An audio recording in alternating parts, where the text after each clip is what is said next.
हाँ बेटा, क्या हाल है? बढ़िया बढ़िया। चलो, लास्ट लेक्चर में हम, गुड इवनिंग बेटा, गुड इवनिंग। लास्ट लेक्चर में हमने जो बात की थी बेटा, बात समझ में आई थी क्या? अरे बात समझ में आई थी बेटा? ऑक्सीडेशन नंबर पूरा रिवाइज करके क्वेश्चन उसके किए थे क्या? अरे क्वेश्चन दिखाई दे रहा है, क्वेश्चन किए थे क्या? ठीक है बेटा, ऐसे क्या देख रहे हो? चलो, क्वेश्चन किए थे लविश, ध्यान, शुभम, क्यों नहीं किए? इसको सीट दे देना। हाँ अंशु, क्वेश्चन किए नहीं किए? तुमने भी नहीं किए, क्यों? हाँ, भाई पढ़ रही थी? अच्छा, चलो कल वहाँ टेस्ट है क्या संडे को? चलो संडे को पेपर की बात कर लेना, ठीक है? प्रिंस, छवि, तुमने, अभिषेक, तुमने कर लिए ना? तुम तीनों ने कर लिए? यस और नो? कुछ, चलो कुछ और कर लेना, कल संडे आपको दे रहा हूँ, ठीक है बेटा? चलो सुबह में लेके जाना बेटा, याद करके। कल संडे का तुम्हें फायदा उठाना है, क्वेश्चन बैंक सोल्व करना है, ठीक है?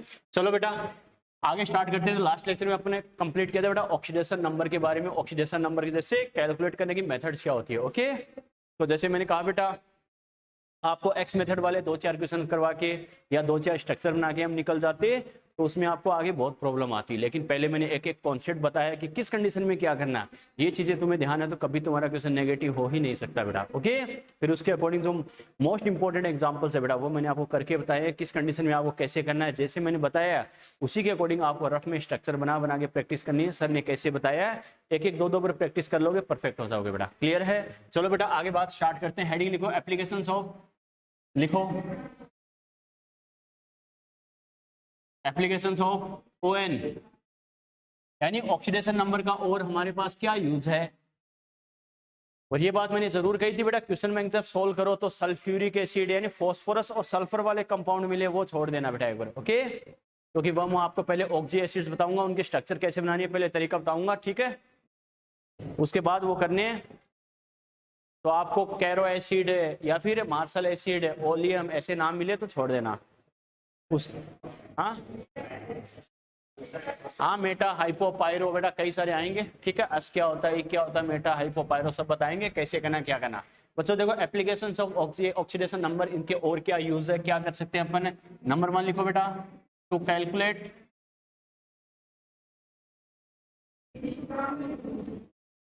To calculate the equivalent weight,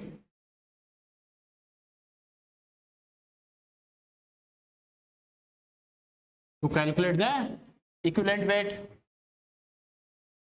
यानी इक्विवेलेंट वेट कैलकुलेट करने में, to calculate the equivalent weight, equivalent weight calculate करने में इसका क्या यूज है।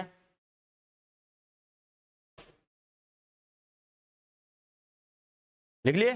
पहली बात तो बच्चे के दिमाग में आना भी चाहिए, सर इक्विवेलेंट वेट है क्या। ओके, तो वैसे तो बेटा हम मोल कॉन्सेप्ट चैप्टर पढ़ेंगे, इसके बाद वाला उसमें डिटेल से आएगा, लेकिन फिर भी नाम आ गया तो थोड़ा सा आइडिया होना चाहिए दिमाग में होता क्या। एक होता है बेटा मॉलिक्यूलर वेट यानी मोलर मास। मॉलिक्यूलर वेट तो क्या करता है, सबस्टांस की 1 मोल अमाउंट में, यानी 1 मोल की मास को रिप्रेजेंट करा कि 1 मोल अमाउंट में इसका कितना मास होगा। क्लियर है?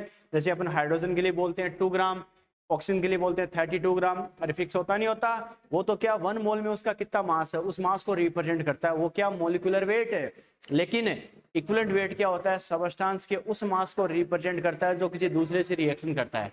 समझ में आ गया? मैंने क्या कहा, मॉलिक्यूलर वेट तो क्या सबस्टांस के पर्टिकुलर मास को रिप्रेजेंट करेगा, खुद के मास को, और इक्विवेलेंट वेट क्या होता है बेटा, उस मास को रिप्रेजेंट करेगा जितना दूसरे से रिएक्शन कर सकता है। क्लियर है बेटा? इसको अपन मोल कॉन्सेप्ट में डिटेल से पढ़ेंगे।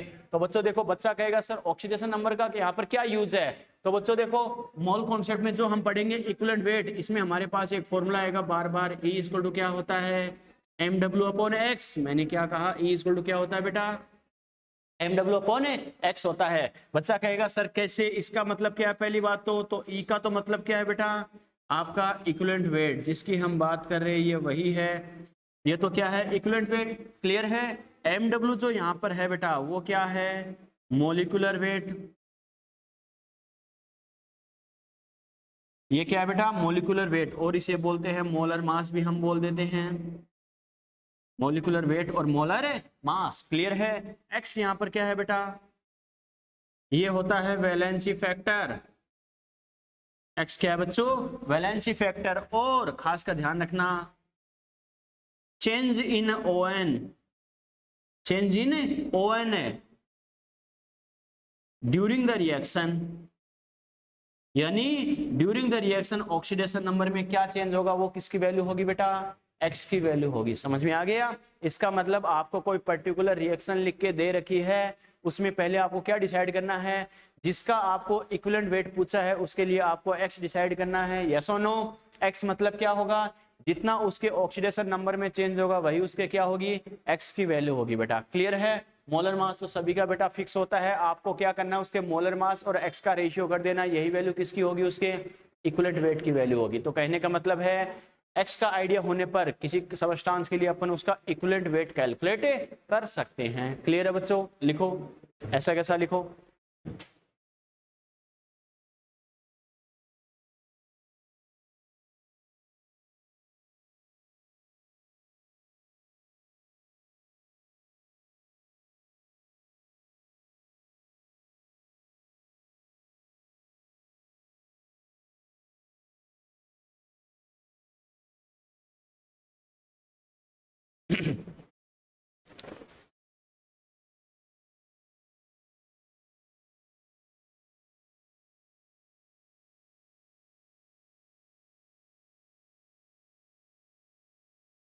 बिल्कुल बताएंगे, ये तो लिखो पहले,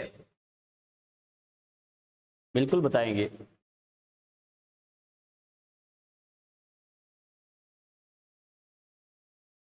लिख लिया बेटा? फॉर्मूला इसका मीनिंग लिखो, इस पे क्वेश्चन करके बताएंगे, टेंशन मत लो।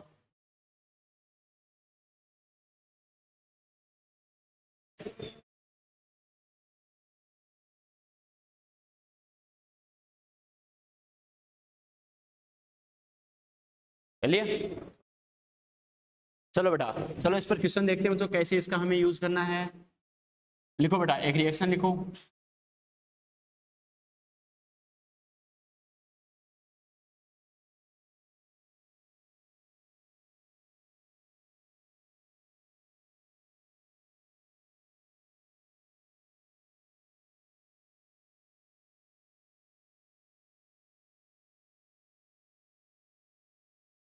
चलिए। एटॉमिक वेट, मोलर मास कैसे कैलकुलेट करना है मैंने एटॉमिक स्ट्रक्चर में डिटेल से बताया बेटा, याद है ना? ठीक है, देखते हैं, बात करते हैं। रिएक्शन लिख ली? लिखो बेटा, calculate, calculate, calculate the equivalent weight of Al यानी aluminium, calculate the equivalent weight of aluminium Al,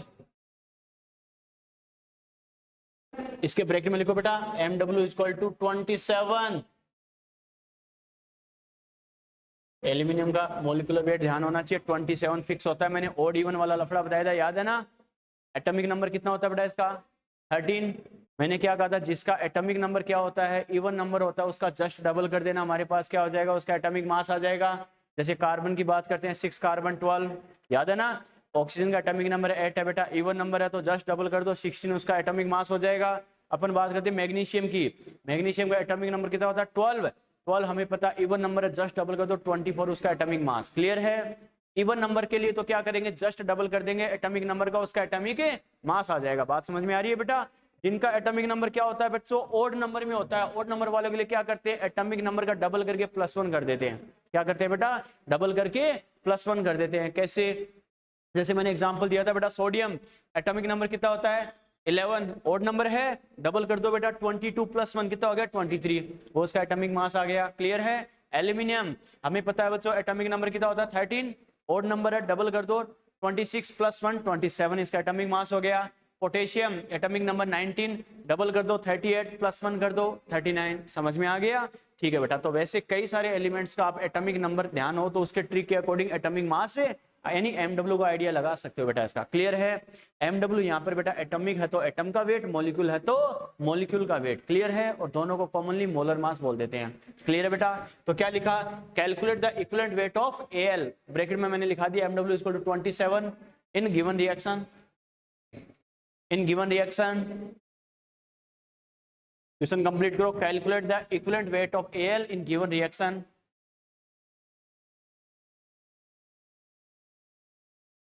लिख लिए? चलो बेटा देखो कैसे करना है। सबसे पहले हमें रिएक्शन दे रखी है बच्चों, तो देखो इस रिएक्शन में हमें बात करनी है कि एल्यूमिनियम का इक्विवेलेंट वेट क्या होगा। तो बच्चों देखो इक्विवेलेंट वेट का कॉन्सेप्ट क्या है बच्चों, E इक्वल टू क्या होता है बेटा, mw अपॉन x। यस और नो? एल्यूमिनियम का mw मुझे ध्यान है या नहीं है, 27 है। इसका मतलब अगर मुझे एल्यूमिनियम के लिए x का आइडिया लग जाए तो ये बताओ इसका इक्विवेलेंट वेट आ सकता है नहीं आ सकता?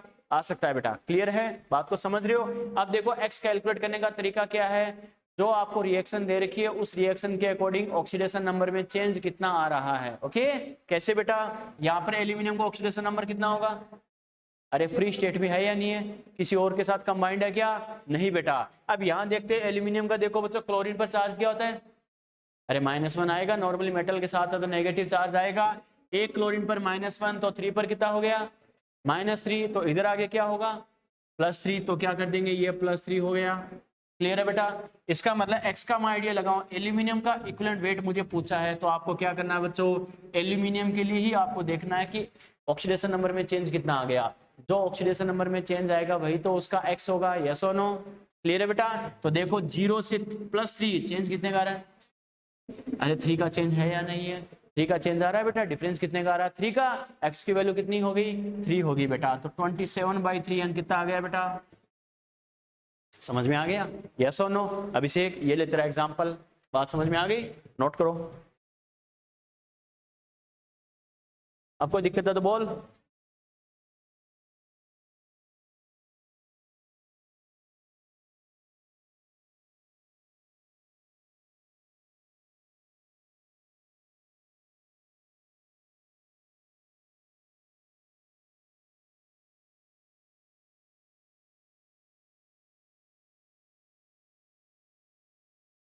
Very good.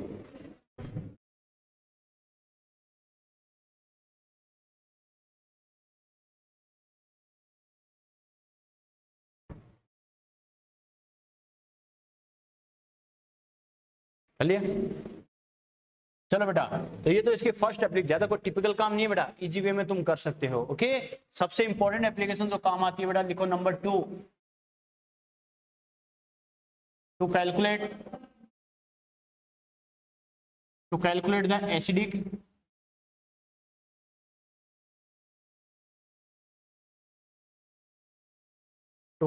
Acidic and basic strength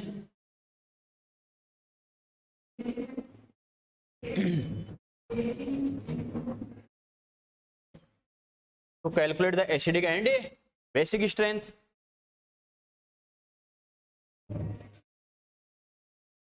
equivalent weight होता क्या, अभी क्या समझाया था बेटा, यही बात तो बता के गया। जो आउट ऑफ सिलेबस पार्ट है फिलहाल, यहाँ पर नेक्स्ट चैप्टर की बात है, वो चीज मैं जानबूझ के बताता हूँ। अभी यही तो बोला था, इक्विवेलेंट वेट क्या होता है, दो चीज होती है बेटा, अच्छे से सुना करो। मैंने क्या कहा, दो चीजें होती है बेटा, एक होता है मॉलिक्यूलर वेट, एक होता है इक्विवेलेंट वेट। ठीक है, इक्विवेलेंट वेट की कंप्लीट डेफिनेशन में बोलूं तो सुनना अच्छे से। Equivalent weight is the amount of substance which is react, combined or displaced with other substance equal to 1 part of hydrogen, 8 part of oxygen और 108 part of silver और 35.5 part of chlorine। मैंने क्या बोला, ये इक्विवेलेंट वेट की definition है। ज्यादा depth में जाओगे ज्यादा कंफ्यूज होगे, इसलिए मैंने सिर्फ इतना ही बताया था। इक्विवेलेंट वेट क्या होता है, सबस्टांस की वो अमाउंट है जो किसी अदर सबस्टांस के साथ क्या करती है, 1 पार्ट हाइड्रोजन के बराबर, 8 पार्ट ऑक्सीजन के बराबर, 35.5 पार्ट क्लोरीन के बराबर और 108 पार्ट सिल्वर के बराबर रिएक्शन करता है। समझ में आ गया, क्लियर है बेटा? इनडायरेक्टली मैं क्या कहूं, बच्चा कहेगा सर इक्विवेलेंट वेट को, अब तुमने जानबूझ के डाइवर्ट कर दिया, चैप्टर को कहां घुमा दिया, इसलिए मैंने बोला बेटा थोड़ा सा हिंट आपको दे रहा हूं क्या होता है। नेक्स्ट चैप्टर में हम इसे डिटेल से पढ़ेंगे, करंट चैप्टर पे तो फोकस हट ही जाता है। बात समझ में आ रही कि मैंने क्या कहा, सुनना इस बात को।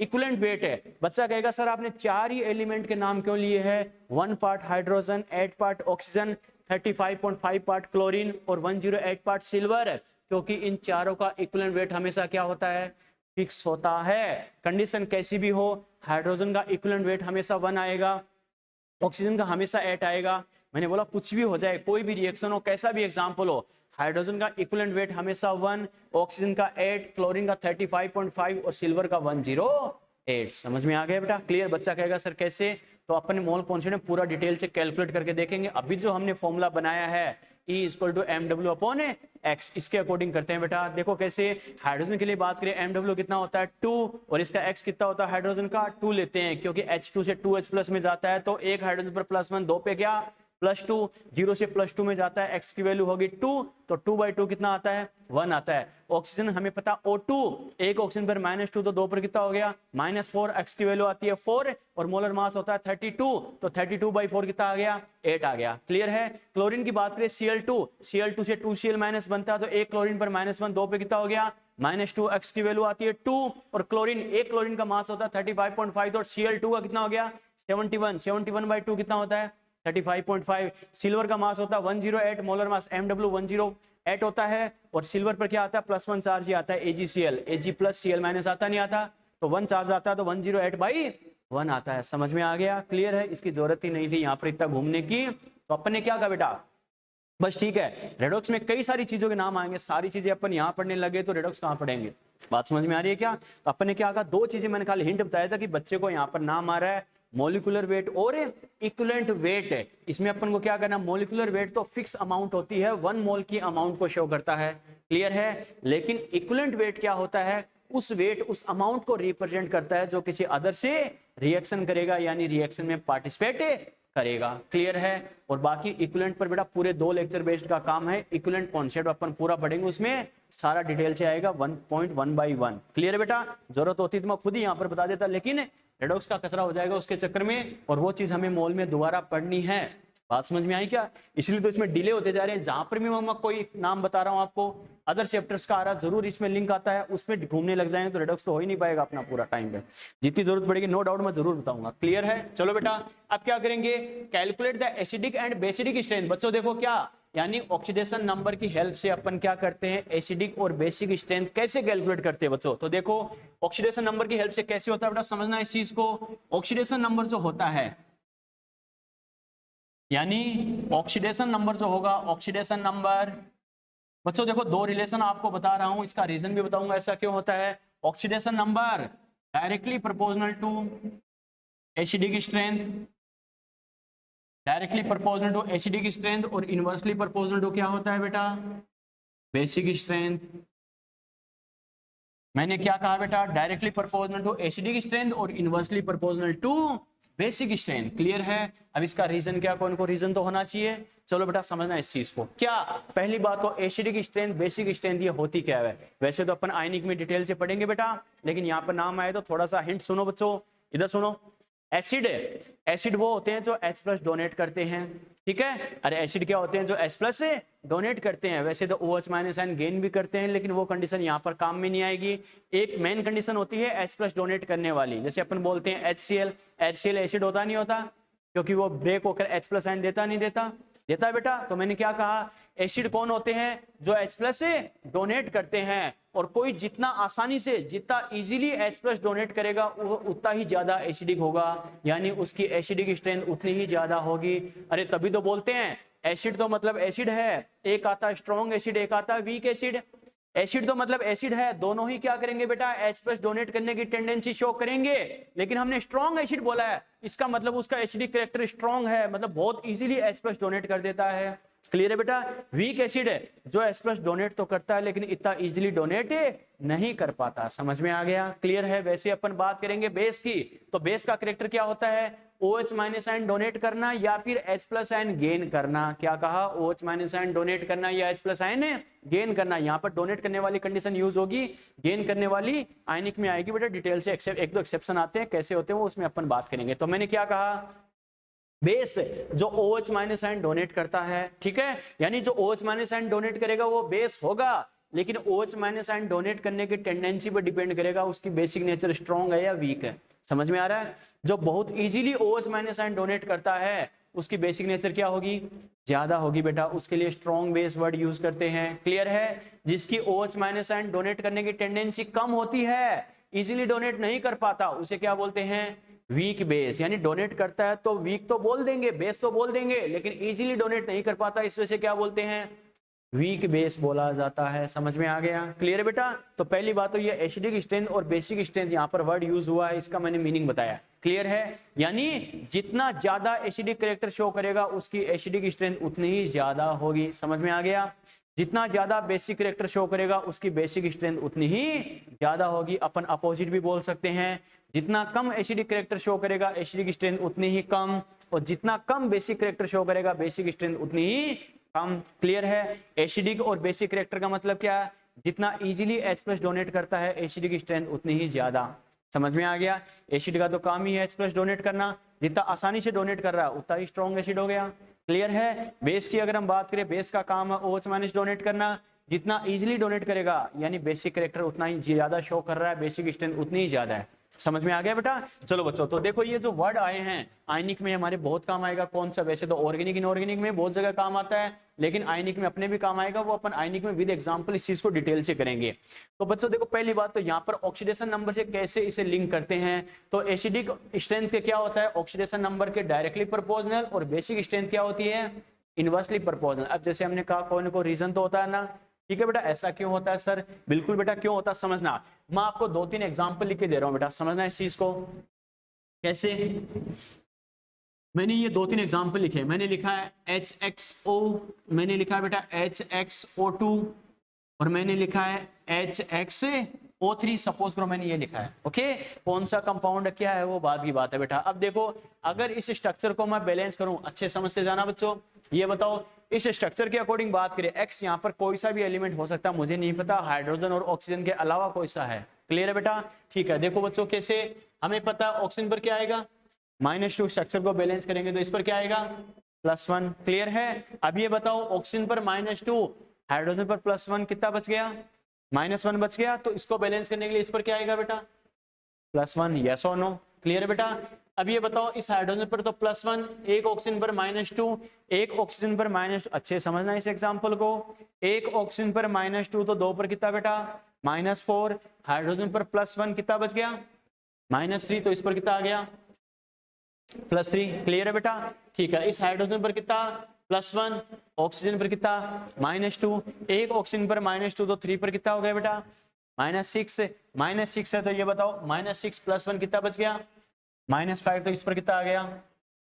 +5। क्लियर बेटा? अब एक बात बताओ, ऑक्सीडेशन नंबर यानी X को अगर मैं कंपेयर करूं फर्स्ट, सेकंड, थर्ड कंडीशन में, तो ये बताओ ऑक्सीडेशन नंबर किस कंडीशन में ज्यादा है? फर्स्ट कंडीशन, सेकंड या थर्ड? X का, मैं एलिमेंट X जो मैंने लिया है बच्चों, सेंटर में इसके सेंट्रल एटम की बात कर रहा हूं। ये बताओ ऑक्सीडेशन नंबर किस कंडीशन में ज्यादा है? थर्ड का ज्यादा है या नहीं है? फर्स्ट में कितना आ रहा है बेटा? +1। सेकंड में कितना आ रहा है? +2, +3 आ रहा है। थर्ड में कितना आ रहा है? +5। क्लियर है? इसका मतलब ऑक्सीडेशन मुझे पता चल गया बिल्कुल थर्ड का। अब एक बात बताओ, इलेक्ट्रॉन डेफिशिएंसी किसकी सबसे ज्यादा किसमें है? इलेक्ट्रॉन डेफिशिएंसी, इलेक्ट्रॉन की कमी। इलेक्ट्रॉन डेफिशिएंसी फर्स्ट में सबसे ज्यादा है, सेंट्रल एटम के रेस्पेक्ट में बात करनी है। इलेक्ट्रॉन डेफिशिएंसी यानी कमी सबसे ज्यादा किसमें है? फर्स्ट में, सेकंड में या थर्ड में? इलेक्ट्रॉन डेफिशिएंसी सबसे ज्यादा किसमें है? बिल्कुल बेटा थर्ड में है। इलेक्ट्रॉन जितना पॉजिटिव होता है, अरे नेगेटिव चार्ज उतना ही कम होता है, सीधी सी बात है। यस और नो? पहले में X पर क्या आ रहा है? +1 आ रहा है। इसका मतलब क्या है बच्चों?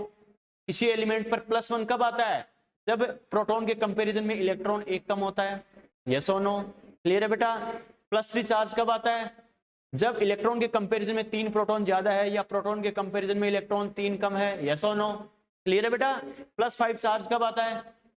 जब प्रोटॉन के कंपैरिजन में इलेक्ट्रॉन कितने कम हो? 5 कम हो। बेटा मैंने स्टार्टिंग में बताया था, सिंपल सा एग्जांपल, क्या?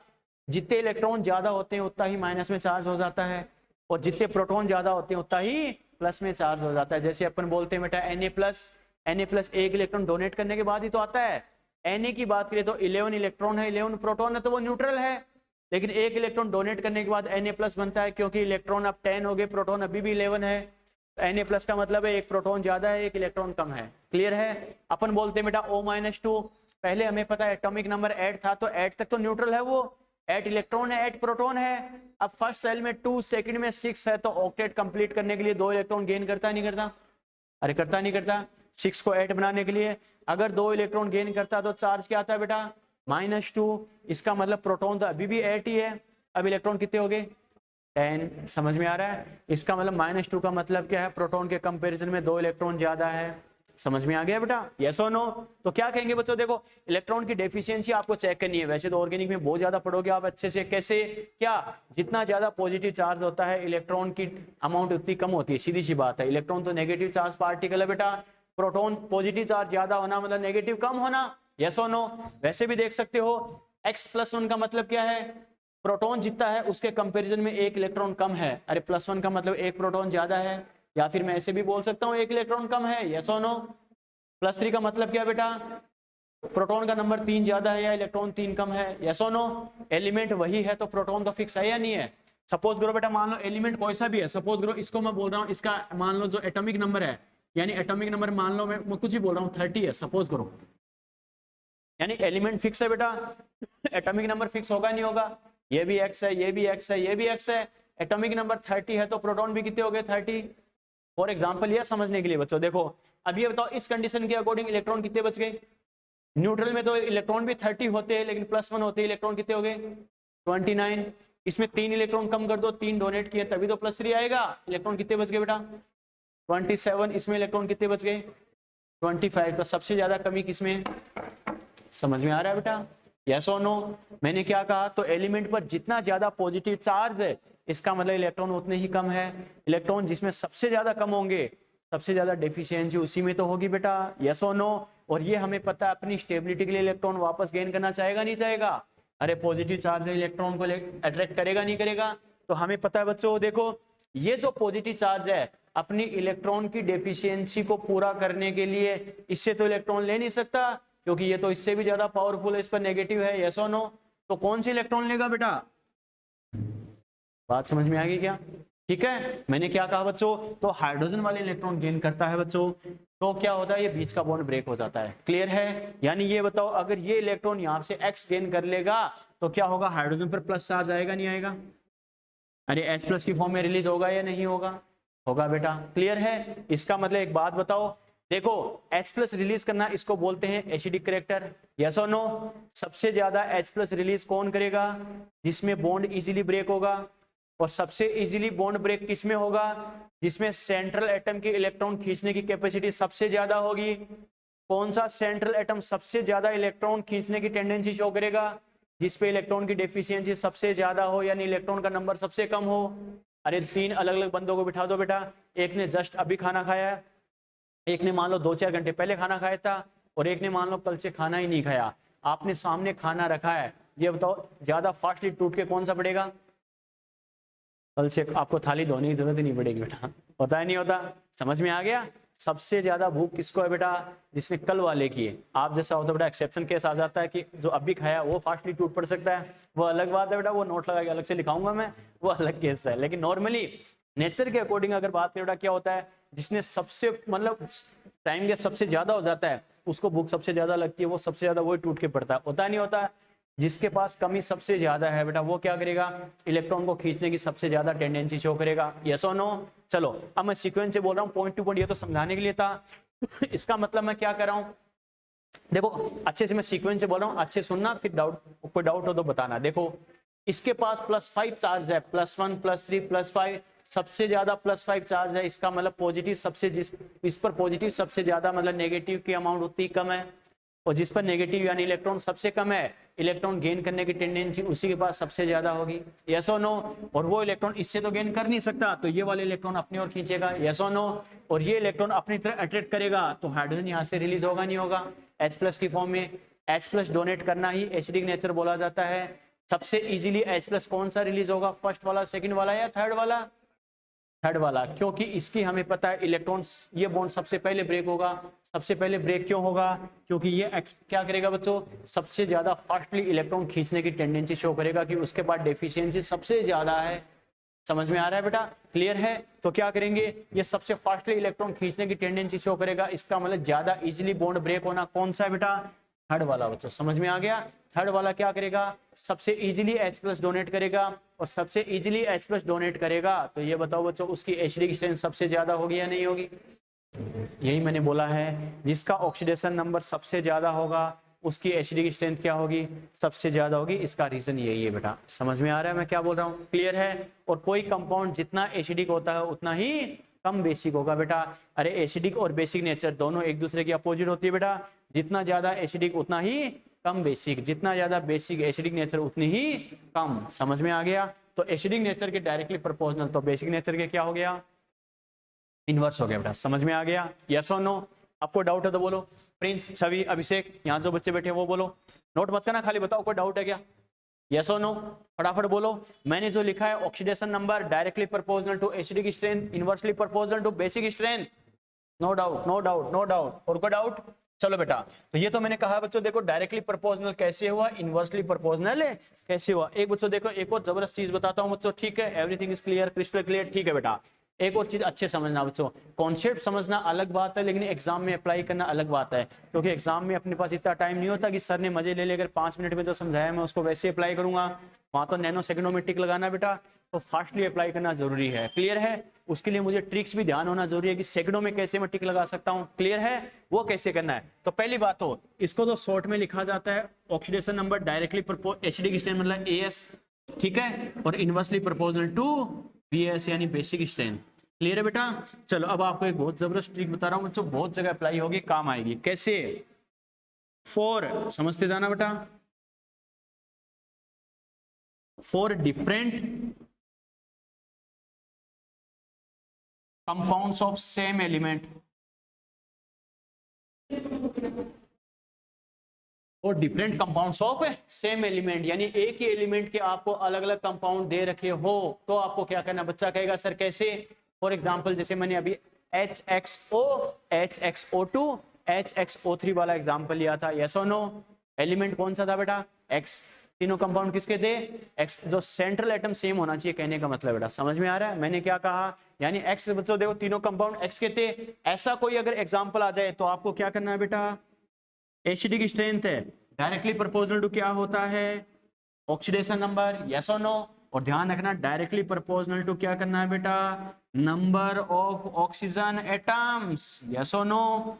ऑक्सीजन एटम्स के क्या होगा, डायरेक्टली प्रोपोर्शनल। सर इतना प्लस होगा, इतना माइनस होगा, कुछ भी आपको करने की जरूरत नहीं है। बस एक ही चीज ध्यान रखनी है, एक ही एलिमेंट के अलग अलग कंपाउंड दे रखा है, जैसे H2SO2, H2SO3, H2SO4, HClO, HClO2, HClO3, HClO4, HNO2, HNO3, HNO4। बेटा कई सारे एग्जांपल्स अपन देखेंगे। क्लियर है। तो एक ही एलिमेंट के अगर अलग अलग कंपाउंड दे रखे हैं तो उसमें आपसे बोले एसिडिक स्ट्रेंथ क्या होगी, तो no doubt acidic strength oxidation number के डायरेक्टली प्रोपोर्शनल होती है। आपको ऑक्सीडेशन नंबर भी कैलकुलेट करके देखने की जरूरत नहीं है। एक ही चीज ध्यान रखना बेटा, क्या, directly proportional to number of oxygen atoms, यानी जिसमें ऑक्सीजन मतलब ऑक्सीजन का नंबर ऑफ एटम सबसे ज्यादा है, उसके लिए एसिडिक स्ट्रेंथ क्या होगी, सबसे ज्यादा होगी। क्लियर है। बच्चा कहेगा सर क्यों, तो इसका रीजन देखना बेटा। बिकॉज देखो रीजन अपन क्या कहेंगे, समझना इस चीज को। Because number of oxygen atoms greater high, अरे ये एरो का मतलब समझ रहे हो ना, यस और no. Number of oxygen atom अगर ज्यादा है तो क्या करेंगे बेटा, positive charge on central atom, positive charge on central atom क्या होगा, ज्यादा होगा। यस और नो। अरे सीधी सी बात है, एक ऑक्सीजन आएगा तो उसकी वजह से -2 चार्ज है, तो उसको बैलेंस करने के लिए सेंट्रल एटम पर पॉजिटिव चार्ज जो भी आएगा, उसी के कंपैरिजन में अगर O2 है तो टोटल नेगेटिव कितना हो गया। अरे एक ऑक्सीजन पर -2 बेटा, 2 पर -4 हो गया, तो -4 को बैलेंस करने के लिए सेंट्रल एटम पॉजिटिव चार्ज पहले से ज्यादा आएगा। भैया आपने O3 ले लिया, एक ऑक्सीजन पर -2 है तो 3 पर -6, तो उसको बैलेंस करने के लिए सेंट्रल एटम पर पॉजिटिव चार्ज उससे भी ज्यादा होगा या नहीं होगा, यस और नो। तो जितने ऑक्सीजन होंगे ओवरऑल नेगेटिव चार्ज उतना ही ज्यादा होगा, और नेगेटिव चार्ज जितना ज्यादा होगा उसको बैलेंस करने के लिए सेंट्रल एटम पर पॉजिटिव चार्ज उतना ही ज्यादा आएगा, यस और नो। यही बात तो मैंने बोली है। क्लियर है। तो क्या कहूंगा, नंबर ऑफ ऑक्सीजन एटम अगर हाई है तो क्या लिखेंगे, positive charge on central atom high होगा। क्लियर है। पॉजिटिव चार्ज अगर सेंट्रल एटम पर ज्यादा है तो ये बताओ इलेक्ट्रॉन की डेफिशिएंसी ज्यादा होगी या नहीं होगी, यस और नो। इलेक्ट्रॉन की डेफिशिएंसी जितनी ज्यादा है तो हाइड्रोजन के साथ जो बॉन्ड बनेगा उसके ब्रेक होने की टेंडेंसी उतनी ही ज्यादा। समझ में आ रहा है बेटा, यस और नो। तो क्या करेंगे, अगर ऐसी कंडीशन है तो क्या करेंगे, H+ donating tendency H plus donating tendency, H plus donating tendency क्या होगी बेटा, हाई होगी। और H प्लस डोनेटिंग टेंडेंसी जितनी ज्यादा है H की स्ट्रेंथ क्या होगी, इतनी ही ज्यादा होगी। समझ में आया बेटा, यस और नो।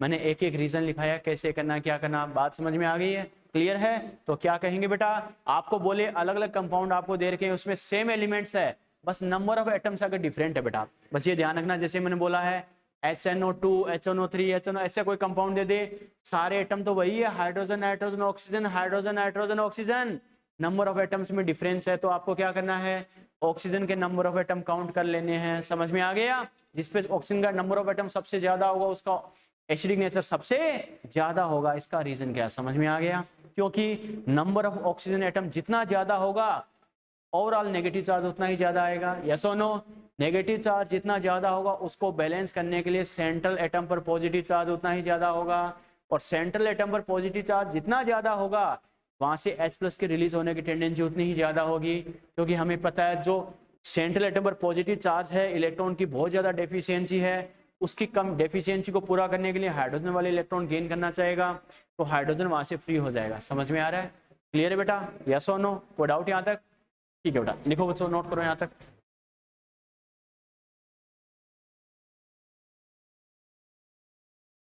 ऐसा ऐसा लिखो ये जो मैंने लिखा है।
चलिए बेटा नोट, अरे यहां तक बात ठीक है, यस और नो,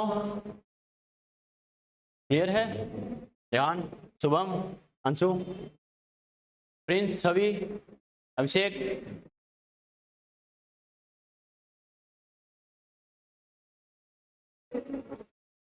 चलो यहां तक क्लियर है बेटा। चलो बेटा एक चीज और ध्यान रखना, क्या आपको बेटा देखो अलग अलग कंपाउंड दे देगा सेम एलिमेंट के, उसमें आपको क्या करेगा, आपसे बोलेगा कौन सा एसिडिक नेचर शो करेगा, कौन सा बेसिक नेचर और कौन सा एम्फोटेरिक नेचर। बच्चों देखो मैंने तीन वर्ड यहाँ पर बोले हैं, क्या एक तो क्या बोला जाएगा एसिडिक नेचर, एक बोला जाएगा बेसिक नेचर, एक बोला जाएगा एम्फोटेरिक नेचर। तो आपको ध्यान रखना है, हमें पता है एसिडिक स्ट्रेंथ क्या होती है, directly proportional to oxidation number. इसका मतलब अगर एलिमेंट हायर ऑक्सीडेशन स्टेट में है, खासकर हमें डी ब्लॉक वाले कंपाउंड देगा बेटा, क्योंकि डी ब्लॉक वाले डिफरेंट टाइप की शो करते नहीं करते। जैसे क्रोमियम की अपन बात करें +2 +3 +6 कई शो कर सकता है, क्योंकि इनका कॉन्फ़िगरेशन ऐसे ही होता है बेटा डी ब्लॉक वालों का। तो क्या कहेंगे, higher oxidation state of element compound is represent acidic nature. बात समझ में आई क्या? एलिमेंट कौन सा, मतलब सेंट्रल एटम की बात कर रहा हूं मैं। अगर एटम मैक्सिमम ऑक्सीडेशन स्टेट में है, हायर ऑक्सीडेशन स्टेट में है, तो कंपाउंड क्या करता है बेटा, एसिडिक नेचर शो करेगा। क्लियर है? और इसका अपोजिट बोल दे, लोअर ऑक्सीडेशन स्टेट में है तो सीधी सी बात है, मैंने क्या कहा था, oxidation number inversely proportional to basic nature. Oxidation number ज्यादा तो बेसिक नेचर कम, यस और नो। या फिर अपोजिट बोल दे, ऑक्सीडेशन नंबर कम तो बेसिक नेचर ज्यादा, यस और नो। इसका मतलब ऑक्सीडेशन नंबर अगर लोअर है, कम है, तो कौन सा कैरेक्टर शो करेगा, बेसिक नेचर शो करेगा। समझ में आ गया? लेकिन बीच की कंडीशन है बेटा, ऑक्सीडेशन नंबर न मैक्सिमम है न मिनिमम है, बीच की कंडीशन आ रही है, तो क्या करेगा, according to condition amphoteric. Amphoteric का मतलब है बोथ एसिडिक एंड बेसिक। बच्चा कहेगा एक कैसे डिसाइड करेंगे, वो डिपेंड करेगा इनके साथ वाला क्या करता है। समझ में आ गया? यानी किसी रिएक्शन में इनके साथ में कोई कंपाउंड है, वो अगर एसिडिक कैरेक्टर शो कर रहा है तो ये क्या कर सकते हैं, बेसिक शो कर सकते हैं। साथ वाला बेसिक कर रहा है तो ये क्या कर सकते हैं, एसिडिक शो कर सकते हैं। समझ में आ गया बेटा? क्लियर है? लिखो बेटा स्टेटमेंट, लिखो नेक्स्ट स्टेटमेंट लिखो। In maximum oxidation state of element,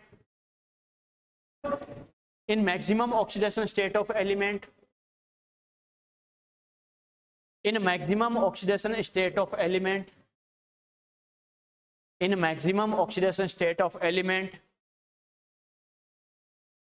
compound is represent acidic nature,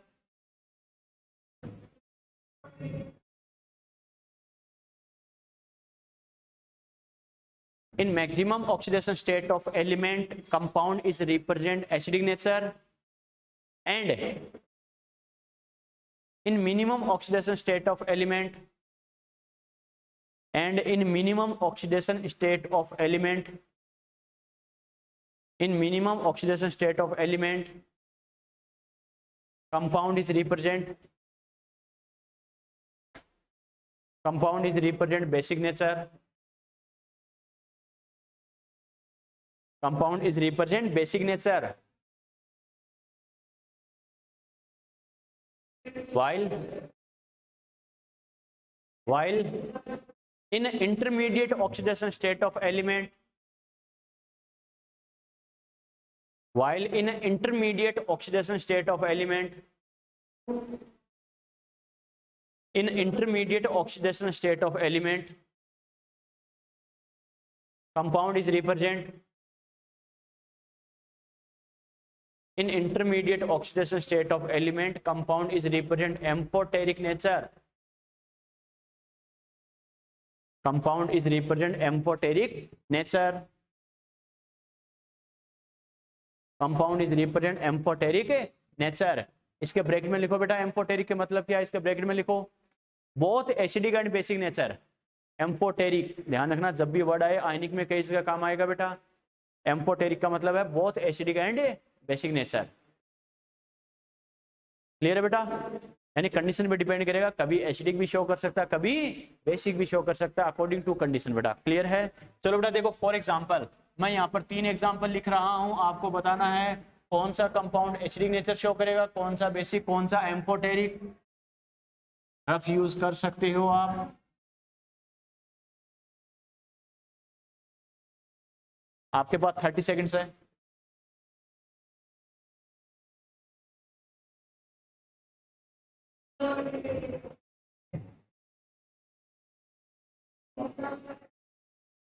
बीच वाला अपनी तरफ से तीनों डिसाइड कर लो, फिर मैं पूछूं तब रेस्पॉन्स देना है,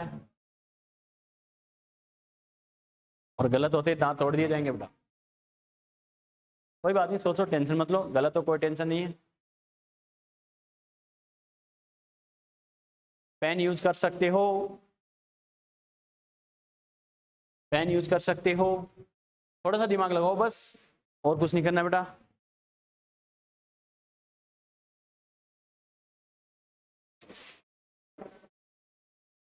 देखते हैं प्रिंस ने जो दिया वो सही है क्या। छवि, अभिषेक, तुम्हारा आंसर नहीं, गलत हो गया।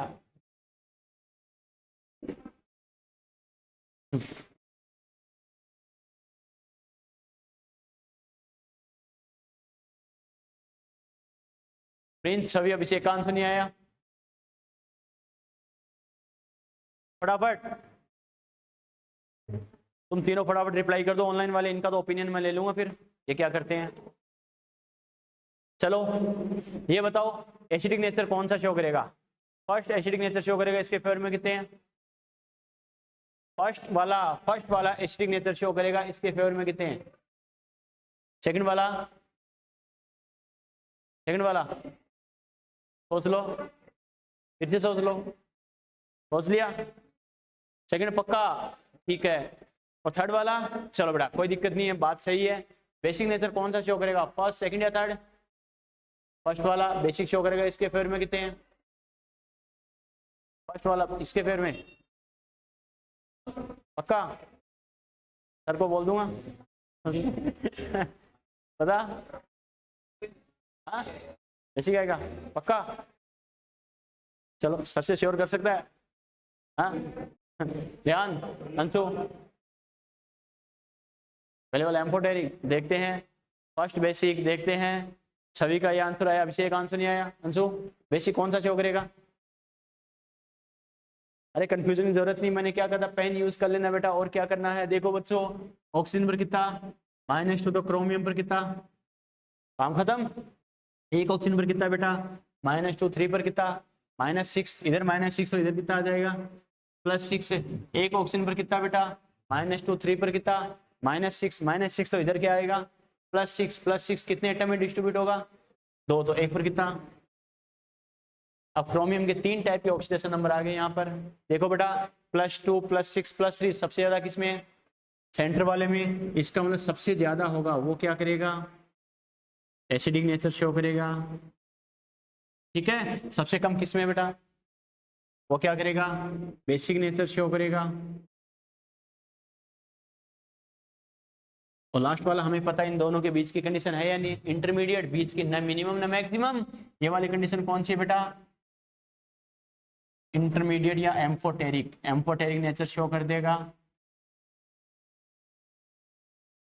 एम्फोटेरिक नेचर, बात समझ में आ गई बेटा, ठीक है। मैं भी यही बोल रहा था, कोई बात नहीं, मैं भी यही सुन रहा था।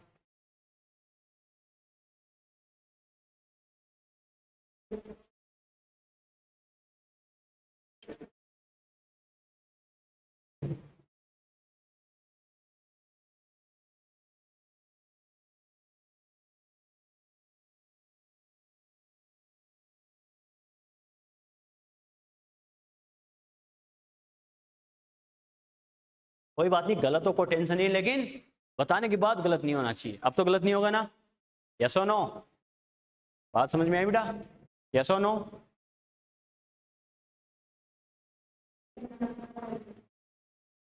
बस खुद को चैलेंज करना सीखो कि बस कोई बात नहीं, अब गलत होगा कोई बात नहीं, इसके बाद मेरा कभी गलत नहीं होना चाहिए जिंदगी में, इस कॉन्सेप्ट का क्वेश्चन, ठीक है। अपने आप को चैलेंज करोगे, आपका कॉन्फिडेंस और एनर्जी बहुत ज्यादा बढ़ जाती है। चलिए बेटा, चलो क्वेश्चन लिखो बेटा। चलो एसिडिक और बेसिक स्ट्रेन पे 2-4 क्वेश्चन देखते हैं, लिखो बेटा, लिखो। Right the increasing order of, write the increasing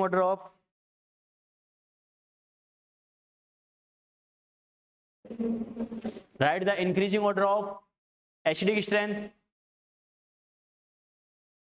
write the increasing order of acidic strength for following species,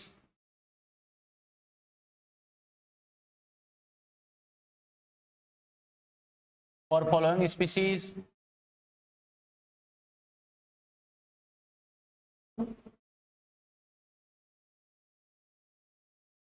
बच्चों 2-4 लाइन के गैप के साथ लिख लेना, आ गया।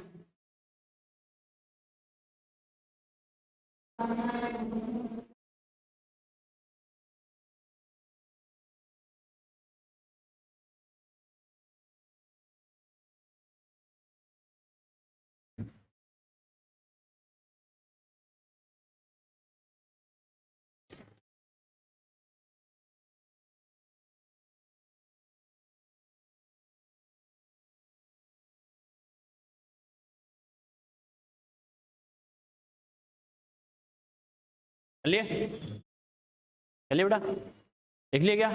देखो बच्चों कैसे करना समझ में आना, इधर ध्यान दो बच्चों, इधर देखो। सबसे पहले मुझे क्या बोल रहा है, एसिडिक स्ट्रेंथ का क्या बोल रहा है, इंक्रीजिंग ऑर्डर पूछा है ना। सबसे पहले मुझे पता होना चाहिए एसिडिक स्ट्रेंथ किसके डायरेक्टली प्रोपोर्शनल बेटा, ऑक्सीडेशन नंबर के, यस और नो। इसका मतलब मैं ऑक्सीडेशन नंबर का ऑर्डर देख लूं, इसके अकॉर्डिंग मेरे पास एसिडिक स्ट्रेंथ का ऑर्डर आएगा नहीं आएगा? आ जाएगा बेटा। तो बस ऑक्सीडेशन नंबर का देख लो कैसे, इस हाइड्रोजन पर कितना बेटा +1, यस और नो। एक हाइड्रोजन पर +1 तो 2 पे कितना +2, एक ऑक्सीजन पर -2 तो 2 पर कितना -4, -4 +2 कितना बच गया -2। उसको बैलेंस करने के लिए इस सल्फर पर कितना आएगा प्लस। अब ये बताओ बच्चों की तरह x = ये बराबर करने की जरूरत है क्या? अरे बिना पेन चलाए कैलकुलेट कर सकते हो, नहीं कर सकते हो x मेथड से? बस सिंपल तरीका। बाकी एटम का देख लो बेटा, जितना बच गया उसका अपोजिट करके बीच वाले पे लिख दो, काम खत्म। ठीक है बेटा। तो क्या करेंगे, एक हाइड्रोजन पर कितना +1, 2 पे +2, एक ऑक्सीजन पर -2 तो 4 पर -8, -8 +2 कितना बच गया -6। तो मतलब इस पर कितना आ जाएगा +6।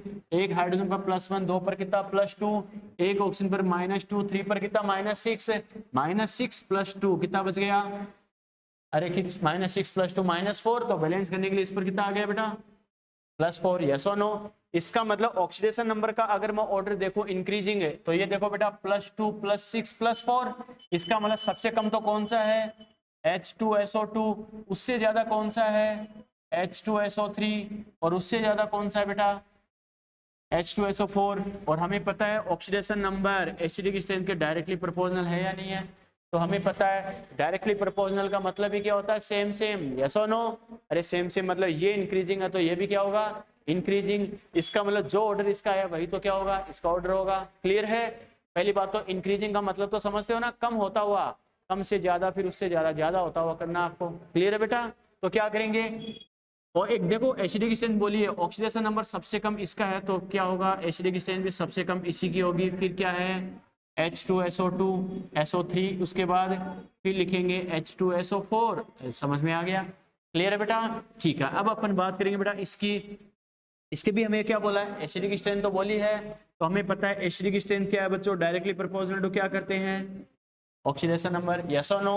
तो हमें पता है ऑक्सीडेशन नंबर का ऑर्डर देख लो बच्चों कैसे, एक हाइड्रोजन पर +1, ऑक्सीजन पर -2, तो -2 +1 -1 बच गया, तो इस पर क्या आएगा +1। एक हाइड्रोजन पर +1, एक ऑक्सीजन पर -2, तो 4 पर कितना हो गया -8 +1 -7 तो इस पर क्या आ गया +7। क्लियर है? इस हाइड्रोजन पर +1, इस ऑक्सीजन पर -2, तो 2 पर क्या हो गया -4, -4 +1 कितना हो गया -3, तो इस पर कितना आ गया +3 आ गया बेटा। एक हाइड्रोजन पर +1, एक ऑक्सीजन पर -2, तो -6, और 3 पर -6 और +1 -5, तो इस पर क्या आ गया। पहली बात तो -2 +2 +5 +5 -5 क्या कर रहा हूं मैं, किसके समझ में नहीं आया? कोई बच्चा ईमानदारी से दोबारा बता दूंगा, कोई टेंशन नहीं है। ये बिना पेन एक्स्ट्रा पेन चलाए साइड में कैलकुलेशन किए बिना प्लस माइनस से अपन ने सेंट्रल एटम का चार्ज कैसे कैलकुलेट किया, कोई बच्चा इसके समझ में नहीं आया? बढ़िया, बात समझ में आ गई बेटा?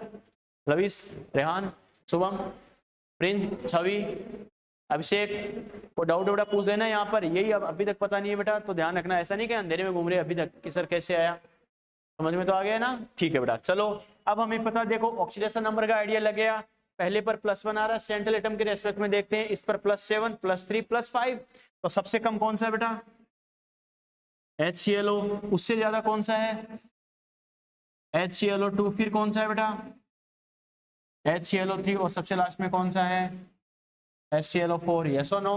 और हमें पता है ऑक्सीडेशन नंबर का जो ऑर्डर होगा वही तो क्या होगा बेटा एसिडिक स्ट्रेंथ का होगा। तो सेम ऑर्डर लिख दो, तो क्या लिखेंगे HClO, HClO2, HClO3, और क्या हो जाएगा HClO4।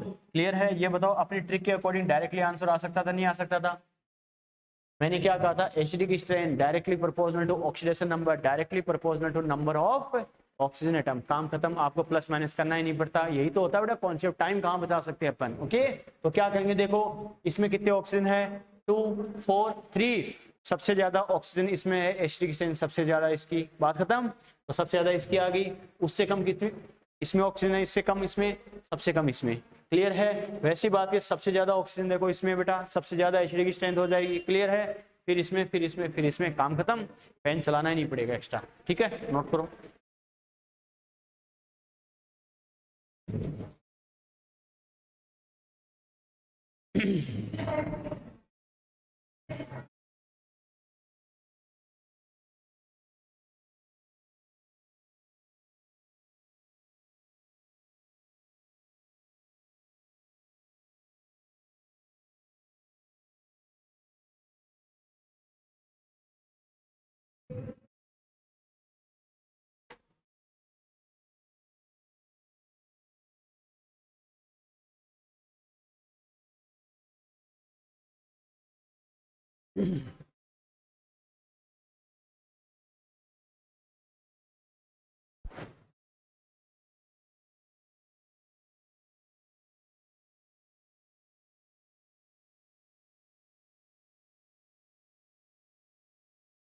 चलिए बेटा,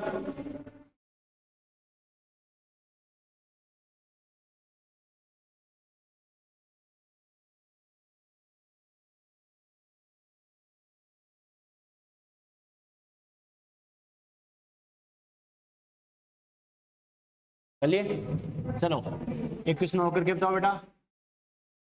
right the decreasing order of, right the decreasing order of,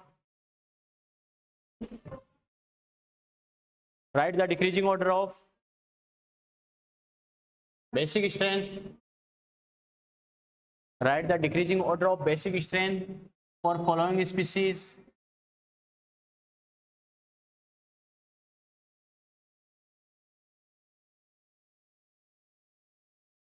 Write the decreasing order of basic strength for following species.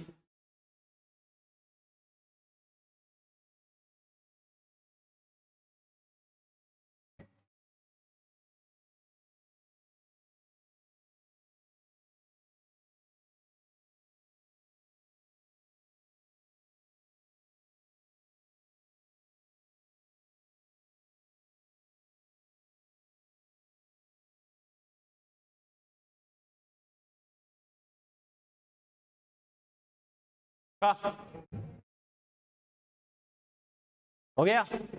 चलो बेटा देखो, बेसिक स्ट्रेंथ की बात करें, सबसे पहले मुझे पता होना चाहिए बेसिक स्ट्रेंथ का कॉन्सेप्ट क्या होता है। मुझे पता है basic strength inversely proportional to क्या होता है, ऑक्सीडेशन नंबर, यस और नो। तो पहले ऑक्सीडेशन नंबर को श्योर कर लो बेटा। एक ऑक्सीजन पर क्या होता है बेटा, OH पर क्या होता है -1, OH माइनस, अरे हाइड्रोक्साइड आयन होता है ना, NaOH, Na plus OH minus, ठीक है। एक OH पर बेटा -1, तो 2 पर कितना हो गया -2, तो इस Fe पर कितना आ गया +2। एक OH पर -1, तो 3 पर -3, तो इधर कितना आ गया, यस और नो। इसका मतलब मुझे डिक्रीजिंग बोला, ध्यान रखना कंफ्यूजन यहाँ देखो कैसे क्रिएट करेगा। ऑक्सीडेशन नंबर का डिक्रीजिंग देख लो, डिक्रीजिंग में सबसे ज्यादा ऑक्सीडेशन नंबर किसका है, FeOH होल थ्राइस, और उसके बाद कौन सा है बेटा, FeOH होल ट्वाइस। देखो ध्यान रखना, मैंने पहले वाले में जानबूझ के इंक्रीजिंग लिखाया है, दूसरे वाले में जानबूझ के डिक्रीजिंग लिखाया है। ध्यान रखना बच्चों, जरूरी नहीं आपको ओनली इंक्रीजिंग या ओनली डिक्रीजिंग का ही पूछे, कोई सा ही पूछ सकता है। तो दोनों चीजें ध्यान होनी चाहिए। इंक्रीजिंग पूछे तो मुझे क्या करना है, पहले कौन सा बाद में कौन सा, डिक्रीजिंग बोले तो कौन सा, क्लियर है। डिक्रीजिंग का मतलब क्या होता है, डिक्रीज होता हुआ, कम होता हुआ, कम होता हुआ, इसका मतलब सबसे ज्यादा होगा वो सबसे पहले आएगा, नहीं आएगा, सबसे पहले उससे कम, उससे कम, उससे कम, यस और नो। ठीक है बेटा, इसका मतलब ऑक्सीडेशन नंबर का डिक्रीजिंग ऑर्डर मेरे पास ये आ गया, मुझे पता है। और हमें पता है बेसिक स्ट्रेंथ क्या है, इसके इनवर्स है। इनवर्स का मतलब ही क्या होता है बेटा, अपोजिट, यस और नो। इसका मतलब अपोजिट का मतलब क्या, जिसका ऑक्सीडेशन नंबर कम उसकी बेसिक स्ट्रेंथ क्या, ज्यादा। तो क्या लिखेंगे, FeOH होल ट्वाइस, और क्या होगा, FeOH होल थ्राइस। समझ में आ गया बेटा, क्लियर है। यहाँ पे भी सेम केस है, हमें पता है बेसिक स्ट्रेंथ क्या होगी, inversely proportional to oxidation number होती है। एक OH पर -1, तो 2 पर -2, तो इधर कितना आ गया बेटा +2। एक पर -1, तो -4, इधर कितना आ गया बेटा +4, क्लियर है। ऑक्सीडेशन नंबर का डिक्रीजिंग ऑर्डर देख लो, पहले किसका होगा, SnOH4, ठीक है, और उससे कम कौन सा होगा बेटा, SnOH होल ट्वाइस, यस और नो। अगर ऑक्सीडेशन नंबर का डिक्रीजिंग ऑर्डर ये है, तो ये बताओ बेसिक स्ट्रेंथ का इसका अपोजिट करेंगे नहीं करेंगे, जिसका ऑक्सीडेशन नंबर सबसे कम बेसिक स्ट्रेंथ उसकी ज्यादा। तो ज्यादा किसकी होगी, SnOH2, और क्या होगा SnOH4। समझ में आ गया बेटा, यस और नो, क्लियर है, नोट करो बच्चों।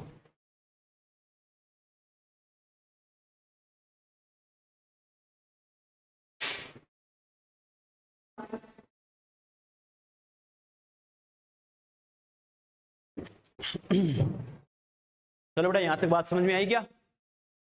चलो नेक्स्ट लेक्चर में बेटा इसकी एक एप्लीकेशन और लिखाऊंगा कि आपको अलग अलग आइडिया बेसिस पे जो ऑक्सीडेशन नंबर दे रखा हो, +2 है, -1, -3 जो भी है, तो कंपाउंड का फॉर्मूला क्या होगा, तो खाली ऑक्सीडेशन नंबर के आइडिया से कंपाउंड का फॉर्मूला हम कैसे बता सकते हैं बेटा, वो अपन नेक्स्ट लेक्चर में डिस्कस करेंगे। उसके बाद अपन स्टार्ट करेंगे ऑक्सी एसिड्स, ठीक है। ऑक्सी एसिड यानी मैंने कहा मेटा, पायरो, हाइपो, अस, एक, ये सब कैसे बनते हैं, क्या बनते हैं, सब कुछ तरीका आपको बताऊंगा। उसके बाद फॉस्फोरस, सल्फर के अलग अलग एग्जाम्पल्स आएंगे, उन सभी की स्ट्रक्चर बनाना सिखाऊंगा बेटा, ओके। सीधा 2 स्ट्रक्चर बना के मैं लिखा दूंगा, तो +6 -6 आप रटोगे, लेकिन तरीका पता होना चाहिए वो होता क्या है। क्लियर है बेटा? चलो वैसे तो आप इनऑर्गेनिक में भी पढ़ोगे बेटा ऑक्सी एसिड, लेकिन जितना अपनी जरूरत पड़ेगी मैं जरूर बताऊंगा, ताकि आपको रटना नहीं पड़े कैसे करना क्या करना, ओके। चलो बेटा, तो आपका ध्यान रखना, कल संडे है तो कल की क्लासेस का जैसे ऑफ है, तो आपका होमवर्क क्या है बेटा, आज तक जितना हो गया, जिस सब्जेक्ट में आप क्लासेस ले रहे हो उसकी कॉपी और क्वेश्चन बैंक आज तक कंप्लीट होना चाहिए। जिस बच्चे के पास क्वेश्चन बैंक नहीं है वो जाते हुए लेके जा सकता है। बात समझ में आई क्या? आज तक की कॉपी क्वेश्चन बैंक कंप्लीट कर लेना बेटा, बाकी अपन कंटिन्यू करते हैं इसको मंडे, ओके। और को डाउट हो तो मंडे को पूछ लेना, कोई दिक्कत नहीं है, कल संडे को पूरा कंप्लीट कर लेना यहाँ तक कॉपी क्वेश्चन बैंक। बाय बेटा, बाय।